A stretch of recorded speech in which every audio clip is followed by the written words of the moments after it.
भारत के उत्तर प्रदेश राज्य के बागपत जिले का सिनौली गांव, जहां के किसानों ने अपने खेतों की जमीन को सामान्य सतह से ऊपर उठने और उस जमीन से पुराने जमाने के सामानों के मिलने का दावा किया। इसके बाद भारतीय पुरातत्व सर्वेक्षण विभाग के कर्मचारियों ने इस दावे की पुष्टि करने के लिए वहां पर उत्खनन कार्य किया। तब सिनौली की उस धरती से जो कुछ भी निकला, उसने देश और दुनिया के सभी इतिहासकारों को हैरत में डाल दिया। आज से तकरीबन 4000 साल पुराने उन अवशेषों में ऐसी क्या खास बात थी जो कि भारत में हुए आज तक के उत्खनन में कभी नहीं पाई गई थी। तो चलिए दोस्तों, आज की इस वीडियो में हम सिनौली गांव की धरती से निकली उन ऐतिहासिक परतों को उजागर करते हुए उसे समझने की कोशिश करते हैं, जो अपने आप में एक पहेली बनी हुई है। उत्तर भारत में गंगा और यमुना नदी के दोआब में स्थित सिनौली गांव, जो दिल्ली से महज 67 किलोमीटर दूर उत्तर दिशा में स्थित है, सालों से इस गांव के आसपास मथुरा, मेरठ, कुरुक्षेत्र, हस्तिनापुर और अहिच्छत्र जैसे ऐतिहासिक नगरों में भारतीय पुरातत्व विभाग के द्वारा उत्खनन का कार्य जारी है। लेकिन सन 2005 में जब सिनौली गांव के किसान अपने खेत से मिट्टी उठाने का कार्य कर रहे थे, तभी उनके हाथों में अचानक से पुरातात्विक बर्तन आने लगे। जल्द ही ये खबर पूरे देश में फैल गई। इसकी पुष्टि करने के लिए भारतीय पुरातात्विक विभाग ने डॉक्टर डीवी शर्मा की निगरानी में सन 2005 में इस इलाके में उत्खनन का कार्य शुरू किया। करीब 2 सालों तक चले इस उत्खनन कार्य में भारतीय पुरातत्व विभाग ने 100 से ज्यादा अंत्येष्टि स्थल ढूंढ निकाले।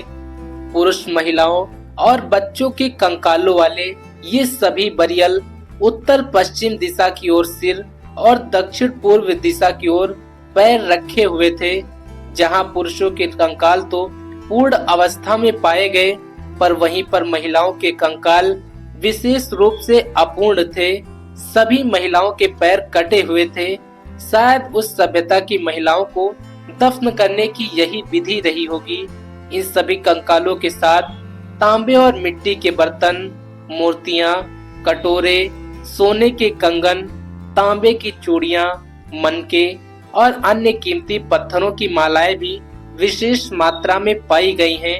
और साथ ही साथ भारी मात्रा में तांबे से बने हुए उन्नत किस्म के हथियार भी इस सभ्यता के उत्खनन से पाए गए हैं, जिससे अनुमान लगाया जाता है कि ये कोई आम सभ्यता नहीं बल्कि एक योद्धा सभ्यता थी।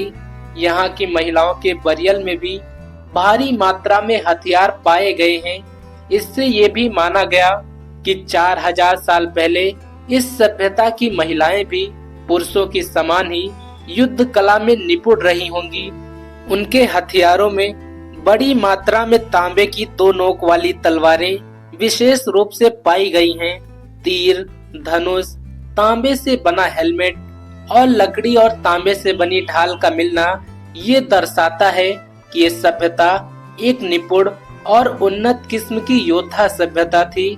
आखिर वो लोग कौन थे, इस विषय को लेकर इतिहासकारों में बहस छिड़ी ही हुई थी कि तभी भारतीय पुरातत्व विभाग ने इस स्थल को एक ऐतिहासिक अंत्येष्टि स्थल घोषित करके इसका उत्खनन कार्य स्थगित कर दिया।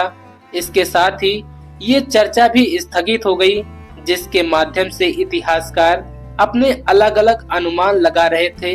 लेकिन शायद इतिहास को ये बात मंजूर नहीं थी। सन 2018 की शुरुआत में तकदीर के पासे एक बार फिर से पलट गए। सिनौली गांव के किसानों को पिछली जगह से मात्र 100 मीटर की दूरी पर फिर से पुरातात्विक वस्तुएं मिलने लगी, जिसके चलते भारतीय पुरातत्व सर्वेक्षण विभाग को सन 2018 के मार्च महीने में सिनौली के उत्खनन कार्य को एक बार फिर से शुरू करना पड़ा। और अब की बार खुदाई से जो कुछ भी निकला, उसने सच में सबको हैरत में डाल दिया। इस बार जो बरियल मिले थे वो कोई आम बरियल नहीं थे, वो शाही परिवार के बरियल थे। उन्हें लकड़ी से बने ताबूतों में रखा गया था और इन ताबूतों को इस तरह से बनाया गया था जो कि चारपाई की तरह 4 पैरों पर खड़े हुए थे। इन्हें 3 मिलीमीटर तक मोटी तांबे की परत से लपेटा गया था। उनके चारों कोनों पर पुष्प की जटिल नक्काशियां बनाई गई थी और ताबूत के ढक्कन पर सिंहधारी 8 व्यक्तियों के चिन्ह बने हुए थे। उन ताबूतों के आसपास उस शाही परिवार के तांबे और लकड़ी से बने अनोखे हथियार और रथ भी रखे हुए थे।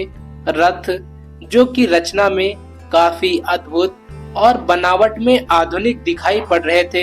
एक निश्चित दूरी पर घूमने वाले उसके पहिए भारी लकड़ी की 3 परतों से बने हुए थे जिन पर तांबे से बनी सूर्य के प्रकाश की भांति दिखाई देने वाली नक्काशी बनाई गई थी। रथ में बैठने की जगह अर्धवृत्ताकार और ऊपर की तरफ छत की भी व्यवस्था की गई थी। इस सब से प्रतीत होता है कि जो कोई भी ये सभ्यता थी वो प्राचीन हड़प्पा सभ्यता के समानांतर काल में ही गंगा यमुना नदी के दोआब में सालों से फल फूल रही थी, जो कि अस्त्र शस्त्र में पारंगत होने के साथ साथ कला कौशल और आर्थिक दृष्टि से भी संपन्न सभ्यता थी।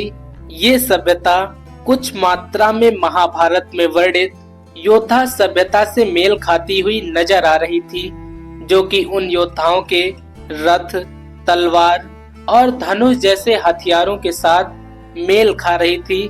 लेकिन फिर भी इसे पक्के तौर पर कह पाना बेहद ही मुश्किल है। शायद भविष्य में उत्खनन से प्राप्त और सटीक सबूत इस पहेली को सुलझा सकें। तो दोस्तों, आज की इस वीडियो में फिलहाल इतना ही। कल फिर से मिलेंगे एक नई वीडियो के साथ। तब तक के लिए जय हिंद, जय भारत साथियों। दोस्तों, आपसे एक और निवेदन है, अगर आप चैनल पर नए हैं तो चैनल को सब्सक्राइब कर लीजिए और वीडियो अच्छी लगे तो वीडियो को ज्यादा से ज्यादा शेयर करें। जय हिंद साथियों।